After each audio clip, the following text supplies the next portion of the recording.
cómo glorificar a Dios en nuestro trato los unos a los otros. Ya lo estuvimos estudiando, pero simplemente para recordar ahí en 1 Corintios capítulo 4, versículo 6, nos enseña la palabra del Señor que la iglesia que glorifica a Dios es la que no se vuelve arrogante unos contra otros. Esa es la enseñanza de ver el mal ejemplo en esta iglesia. Observa lo que dice ahí, 1 Corintios 4, versículo 6. Esto, hermanos, lo aplico en sentido figurado a mí mismo y a Apolos por amor a vosotros, para que en nosotros aprendáis a no sobrepasar lo que está escrito, para que ninguno de vosotros se vuelva arrogante a favor del uno contra el otro. Y ya lo estudiamos, pero recuerda que este es el ejemplo de Pablo y Apolos hacia los creyentes que estaban siendo arrogantes a favor de un hermano para estar en contra de otro hermano. La iglesia que glorifica a Dios no se coloca al lado de otro hermano a su favor para estar en un frente común arrogantemente contra otro miembro de la congregación. Así que la iglesia que glorifica a Dios no actúa con arrogancia unos contra otros. El número 14 que estuvimos estudiando es la iglesia que se espera. Y eso en el capítulo 11, versículo 33. Ahí está en el contexto de la mesa del Señor, en la que los miembros de esta iglesia no se esperaban unos a otros para participar de la mesa.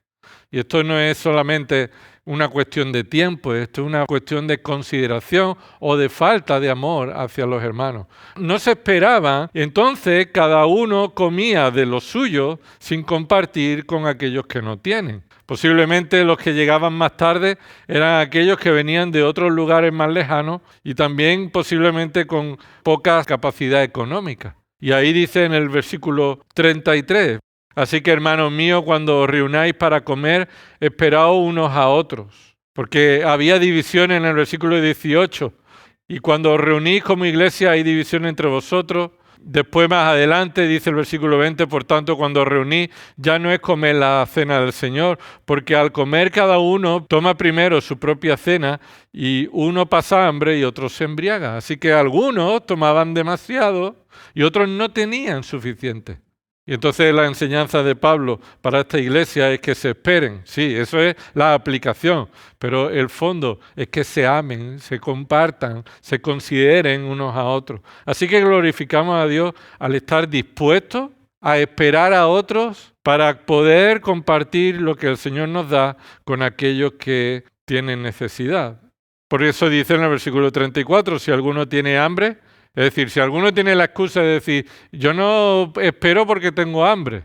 Bueno, aquí está la recomendación clara. Si alguno tiene hambre y no puede esperar, pues que coma en su casa. Es decir, que haga todo lo posible por mostrar la consideración al resto. Termina ahí diciendo, para que no os reunáis para juicio. Esto es, para que no os reunáis pecando y recibáis por tanto juicio. ¿Y ese juicio cuál es? Versículo 29, porque el que come y bebe sin discernir correctamente el cuerpo del Señor, come y bebe juicio para sí. Es decir, no considerar la obra de Dios como para que afecte mi vida y ame a mis hermanos, no considerar mi propia vida, examinar mi vida, sino tomar la mesa del Señor de manera indigna, pecando y tolerando pecado en mi propia vida, entonces esto va a traer juicio para mí. Versículo 30, ¿qué juicio es? Un juicio muy claro. Por esta razón, ¿y cuál es la razón? Por no haber examinado su vida, no haber discernido correctamente qué significa participar del cuerpo, pero no considerar a los hermanos. Entonces, por esta razón, y el juicio que viene sobre ellos, hay muchos débiles y enfermos. Esto es un juicio puntualmente que Dios trae de enfermedad, debilidad, incluso la muerte. Entre vosotros y muchos duermen. Pero si nos juzgáramos a nosotros mismos, no seríamos juzgados. Esto es por Dios. Así que vemos ahí que debemos considerarnos unos a otros y esto glorifica a Dios en nuestro trato mutuo. No buscar nuestros propios intereses, sino cada uno el de los demás. Como dice Filipenses capítulo 2. El número 15, de los unos a los otros, ¿cómo glorificamos a Dios? 1 Corintios 12, versículo 25. La iglesia que glorifica a Dios es aquella que se le reconoce cuando hemos sido honrados por Dios al ser colocados en el cuerpo. Entonces ninguno de nosotros reconocemos que merecemos lo que hemos recibido, sino que estamos necesitados de gracia. Mira lo que dice el versículo 25. A fin de que en el cuerpo no haya división, sino que los miembros tengan el mismo cuidado unos por otros. ¿A fin de qué? ¿Qué significa eso? Muestra propósito, ¿no? Un fin. Entonces, la finalidad es que no haya división y tengamos el mismo cuidado uno de otros. Ahora, ¿de dónde viene? Algo se ha dicho antes para que nosotros podamos tener este propósito final, que no tengamos división entre nosotros, sino que nos cuidemos unos a otros. Y el punto es este, versículo 12, porque así como el cuerpo es uno y tiene muchos miembros, pero todos los miembros del cuerpo, aunque son muchos, constituyen un solo cuerpo, así también es Cristo. Pues por un mismo espíritu todos fuisteis bautizados en un solo cuerpo, ya judío o griego, ya esclavo libre, y todos se nos dio a beber del mismo espíritu. ¿Qué significa eso? Que no hay división entre nosotros. ¿Por qué? Porque hemos recibido el mismo espíritu. Todos hemos recibido el mismo espíritu. No tú más que yo, ni yo más que tú, ni yo que soy judío tengo más derecho que el griego, ni el esclavo más que el libre, ni el que tiene más dinero que el que está más necesitado, ni el hombre ni la mujer. Así que no hay división en el cuerpo, todos debemos cuidarnos unos a otros. ¿Por qué? Porque todos estamos necesitados de la misma gracia. Todos hemos sido salvados por la misma gracia. Podría ser que alguien que ha vivido una vida muy desordenada, ha hecho barbaridades que otros no ha hecho, otros han vivido una vida aparentemente buena, ordenada. Pues el Señor ha tenido más gracia con uno que con otro. ¿Tú qué dirías? El Señor ha tenido más gracia con uno que pecó mucho más que con otro que parece que pecó poco. Más gracia con uno que con otro. ¿Ese tiene que estar más agradecido que este? No, es la misma gracia. Es una gracia suficiente. Porque el cometer un solo pecado, sea cual sea el pecado, ha ofendido al mismo Dios Santo. Así que si uno infringe una parte de la ley, ¿qué dice? Se hace culpable de toda la ley, porque la ley es dada por uno. Entonces todos estamos necesitados de la misma gracia, todos hemos recibido el mismo espíritu, los judíos, los griegos, cualquier persona en cualquier situación. No hay división en el cuerpo de Cristo, no lo hay. Entonces, ¿cómo debemos glorificar a Dios? Cuidándonos, demostrándolo así. Reconociendo que todos hemos recibido la misma gracia en Cristo Jesús. Así cuando estamos dispuestos a reconocer la gracia de Dios en nuestras vidas, entonces estamos preocupados los unos por los otros. Número 16. Sigamos adelante. Gálatas 5:15. Pero si os mordéis y os devoráis unos a otros, tened cuidado. No sea que os consumáis unos a otros. ¿Eran caníbales estos o no? ¿Estaba hablando de canibalismo? No. Pero estaba hablando de una actitud de fieras, usando la figura de fieras que se comen unos a otros. Animales irracionales que actúan unos en contra de otros para comerse mutuamente. Pero ¿a quién está hablando? Bueno, a los gálatas que se caracterizan por ser ¿qué? Cristianos insensatos. Oh, Gálatas insensato, ¿qué dice el capítulo 1? Dice ahí, capítulo 3, versículo 1. Oh, Gálatas insensatos. Vuelve a repetir la misma idea del capítulo 1. Oh, Gálatas insensato, ¿quién os ha fascinado a vosotros ante cuyos ojos Jesucristo fue presentado públicamente como crucificado? Estos eran creyentes que se habían fascinado por la falsa doctrina de volverse a las tradiciones judías. ¿Eran creyentes? Bueno, el que después de recibir la carta inspirada, exponiéndolo al pecado, continuaba en el pecado de la ley, podríamos decir que estaban dando muestra de no ser verdaderos creyentes. Personas creyentes que reciben esta corrección, esta exhortación tan dura, la reciben y se arrepienten de haberse ido de nuevo al judaísmo y vuelven a Cristo, entonces puede decirse que son creyentes genuinos. Pero ¿hasta qué punto habían estado pecando? Observa ahí en el capítulo 5, versículo 15. Si os mordéis y os devoráis unos a otros, tened cuidado, no sea que os consumáis unos a otros. ¿Qué significa esto? Bueno, esto es todo lo contrario de lo que está diciendo en los versículos 13 y 14. Porque tú lees el 15 y hay que poner el 15. Pero, si ves el pero, tienes que volver para atrás. Y dice el versículo 13, porque vosotros, hermanos, a libertad fuisteis llamados, solo que no uséis la libertad como pretexto para la carne. Es decir, aquí Pablo está diciendo, solo que no uséis la libertad como lo estáis haciendo, como pretexto para la carne. ¿Qué significa pretexto para la carne? Somos libres para pecar, para darle rienda suelta a mi pasión de la carne. No somos libres para eso. Como excusa. Ahora ya soy libre, puedo pecar porque ya he sido librado de la condenación del pecado. Cristo pagó por mí, ahora yo soy libre para vivir bajo la pasión de la carne porque soy salvo. Dice ahí, sino servíos por amor los unos a los otros. Entonces, ¿la libertad cuál es? ¿Cuál es la libertad? ¿Para qué? Para servir con amor. Eres libre de lo que antes te impedía amar, servir con amor. Antes no podías servir con amor porque eras esclavo de qué? Del pecado, que hacía que qué? Que te amaras a ti por encima de todo y que quisieras que te sirvieran a ti en lugar de servir tú a otros. Así que no has sido librado del pecado para ahora volverte a seguir pecando, sino que has sido librado, hemos sido llamados a libertad, fuimos llamados para servirnos en amor unos a otros. Y dice el versículo 14, porque toda la ley en una palabra se cumple, en un precepto. ¿Cuál es? Amarás a tu prójimo como a ti mismo. ¿Qué le preguntaron a Jesús cuando llegaron y le dijeron, ¿cuál es el principal mandamiento? ¿Qué respondió Jesús? Amarás al Señor tu Dios con todo tu corazón, toda tu alma, toda tu mente y toda tu fuerza. Y ya está.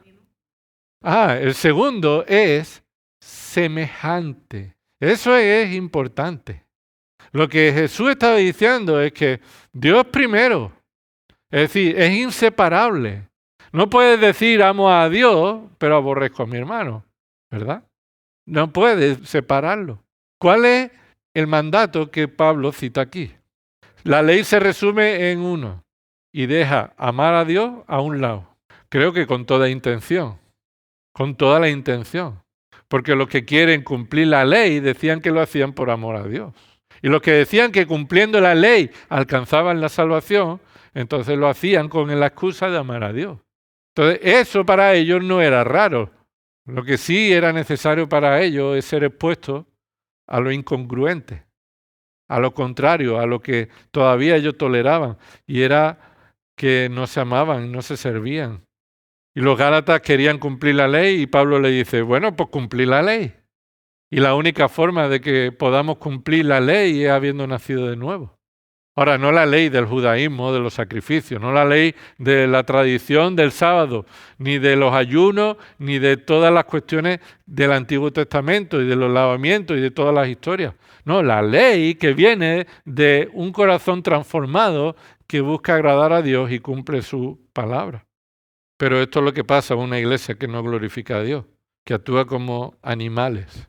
Se devoran y se muerden unos a otros. Bueno, no, al contrario. No es que no se amen, que podría quedarse ahí en la indiferencia. No, es que se odian, son capaces de devorarse. Y aquí no es literal, ¿verdad? No es una iglesia que se está comiendo literalmente uno a otro, sino que están despellejando vivos a otro. Tampoco es literal, pero es hablando mal de otro. Están criticando al otro. Están levantando falsos testimonios. Están menospreciando y no atendiendo las necesidades unos de otros. No se están sirviendo por amor. Así que la iglesia glorifica a Dios, es la que sirve por amor unos a los otros en lugar de consumirse unos a otros. Y esa es la imagen metafórica, la de fieras que se comen mutuamente. Y esto tiene que ver con esos juicios que ellos estaban haciendo. Este no cumple la ley como yo sí cumplo la ley, nosotros somos los buenos, ellos los malos. Pues quiera el Señor movernos en obediencia por medio del poder de su Espíritu a que nos sirvamos en amor unos a otros. 17, Gálatas 5 y versículo 26. ¿Qué dice el versículo 26? No nos hagamos vanagloriosos, provocándonos unos a otros, envidiándonos unos a otros. ¿Cuál es el mandato de los 3 verbos que hay ahí? No nos hagamos vanagloriosos, ese es el principal, ese es el mandato. Los otros 2 verbos, ¿qué son? Provocándonos, envidiándonos, ¿qué son? ¿Qué tipo de verbo es? La forma en la que nosotros nos vanagloriamos. ¿Cómo nos vanagloriamos a nosotros mismos? Cuando nos provocamos, cuando nos envidiamos, cuando hacemos eso, nos estamos vanagloriando. ¿Y vanagloriando qué es? ¿Qué significa la palabra vanagloriarse? ¿Ves que ahí hay 2 palabras? Vanagloria.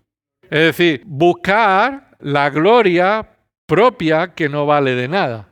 Que se me reconozca una gloria que no tengo. Buscar que yo sea considerado con una gloria que no tengo. Echarme flores o levantarme sobre los demás. ¿Y cómo lo hacemos eso? Pues cuando nosotros nos provocamos unos a otros. Es decir, cuando nosotros buscamos las cosquillas, queremos que otros pequen, provocamos a otros a su propio pecado, los tentamos cuando somos nosotros de tentación para otros y cuando nos envidiamos. Mira, provocándonos en el original es una palabra que se traduciría llamarnos afuera. Provocarnos, buscar la contienda. Es una palabra violenta. ¿Cuándo me vanaglorio? Cuando yo me creo superior al otro, tengo una consideración de mí mismo, una gloria mayor de mí mismo, entonces creo que me puedo enfrentar con otro y soy violento hacia otro.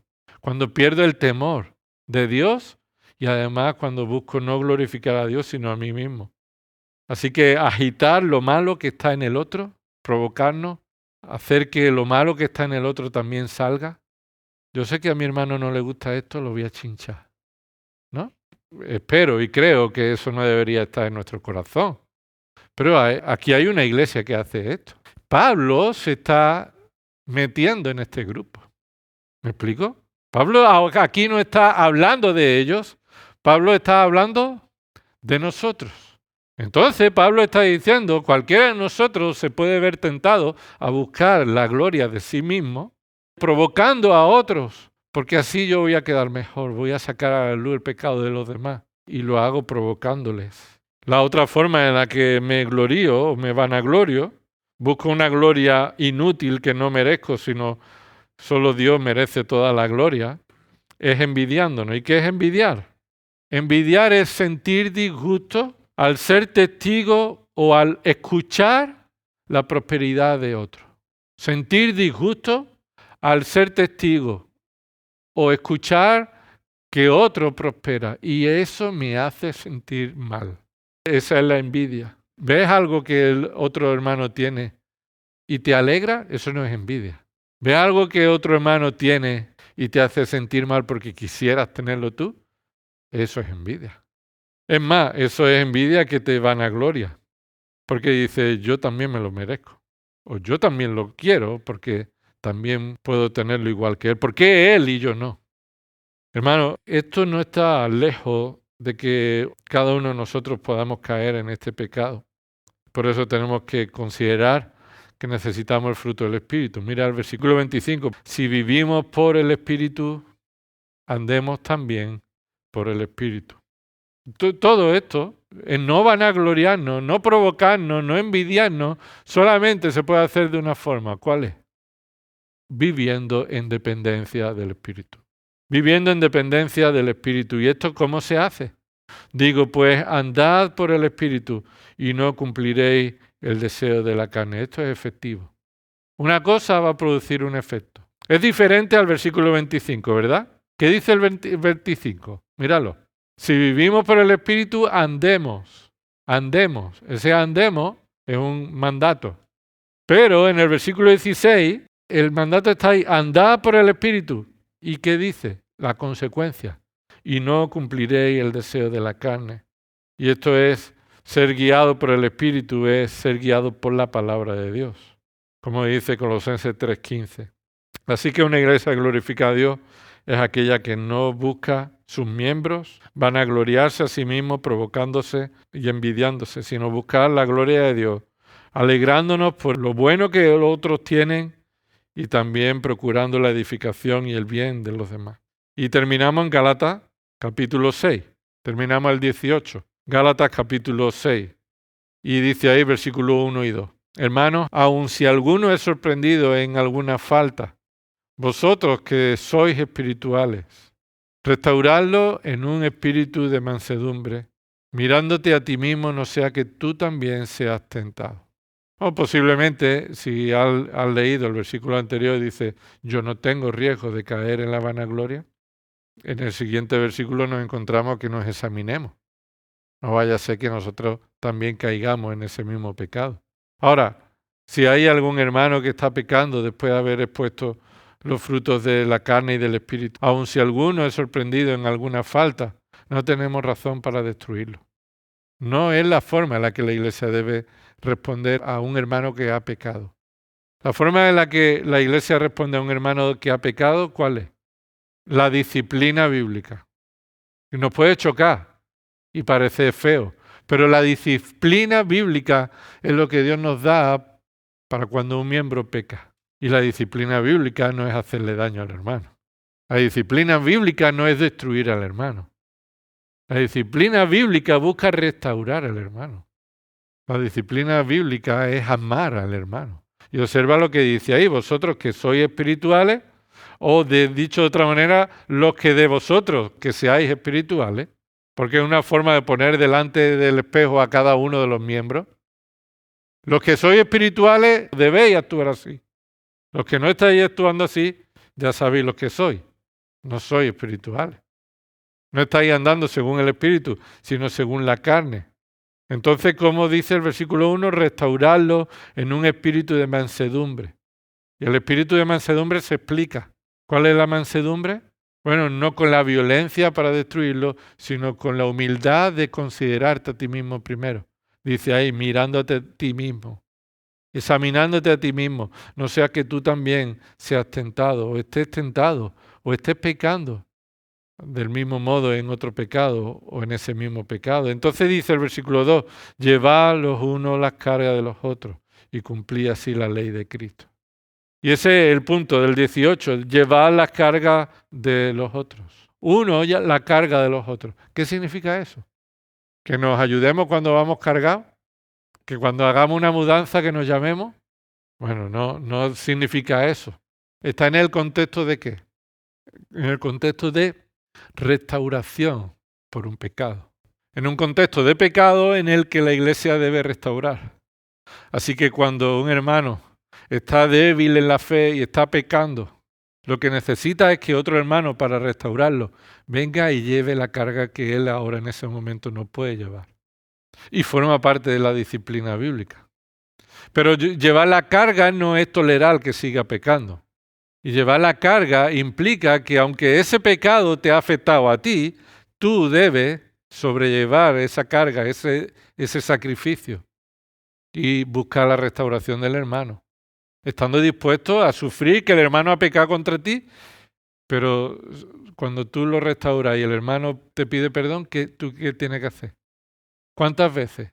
Y Jesús le dice a Pedro, todas las veces que venga. Todas las veces que venga y te pide perdón, entonces tú perdónalo. Todas las veces que venga. Así que debemos llevar las cargas uno de los otros. Dice Romanos 15:1, así que nosotros los que somos fuertes debemos sobrellevar la flaqueza de los débiles y no agradarnos a nosotros mismos. Es lo mismo. Pero en lugar de espirituales dice los fuertes. Pero los fuertes no son los que están dispuestos a llevar su propia carga. Los fuertes espiritualmente son los que se examinan a sí mismos. En dependencia del Espíritu, andando en el Espíritu, entonces fortalecen al hermano débil en lugar de agradarse a sí mismo. Así que, mira, Mateo 8:17 dice así, Mateo 8, versículo 17, para que se cumpla lo que fue dicho por medio del profeta Isaías cuando dijo, Él mismo tomó nuestras flaquezas y llevó nuestras enfermedades. ¿De qué está hablando Jesús aquí? Está hablando de la obra del Mesías. Isaías habló del Mesías. Y habló del Mesías en Isaías 53:4, como el pueblo cantó el cántico del siervo sufriente. Y él dice, Él llevó nuestras flaquezas. Él tomó nuestra flaqueza, Él llevó nuestras enfermedades. Es decir, cuando Jesús habla acerca de la obra del Mesías, está apuntando a que Cristo cargó sobre sí mismo en la cruz el pecado de todos nosotros. Y una obra que Cristo realizó para nuestra salvación es la misma obra que Cristo nos llama a que hagamos por amor a Cristo y a los hermanos, dispuestos a sobrellevar el pecado, la carga del hermano. Y esto es, en lugar de guardar rencor, considerar el Evangelio y el sacrificio de Cristo, el pecado que Él nos ha perdonado sufriendo el castigo injustamente, pues es el mismo ejemplo y modelo para nosotros cuando alguien peca contra nosotros. Pedimos venganza, que se discipline a la iglesia porque ha pecado contra mí, que lo diga públicamente. No, sobrellevar las cargas de los otros es que cuando un hermano ha pecado y me ha hecho daño, pero el Señor le da arrepentimiento y porque yo estoy participando en su restauración, entonces lo perdono, llevo la carga los unos de los otros. Señor, te pedimos que la forma en la que tú nos has salvado, la forma en la que tú nos has mostrado la gracia, Señor, nos has hecho parte de tu iglesia, la forma en la que estamos buscando tu gloria, Señor, la que estamos sobrellevando las cargas uno de los otros, Señor, queremos glorificarte así. Ayúdanos a examinar nuestras vidas y ver si estamos andando en el Espíritu o en la carne. Señor, confróntanos con tu palabra, con tu verdad. Que tu Espíritu, Señor, aunque sea doloroso, nos muestre nuestra realidad del corazón. Necesitamos ser salvados y ser santificados, Señor. Y por eso te adoramos por ser nuestro Salvador, pero también por ser nuestro Señor, a quien daremos cuenta de cómo estamos viviendo en esta vida, quien merece toda la gloria y nosotros debemos ser humillados, siervos inútiles somos. Y hacemos lo que teníamos que hacer porque tú eres quien recibe toda la gloria. Señor, ayúdanos a glorificarte en nuestro trato mutuo los unos a los otros. En el nombre de Jesús. Amén.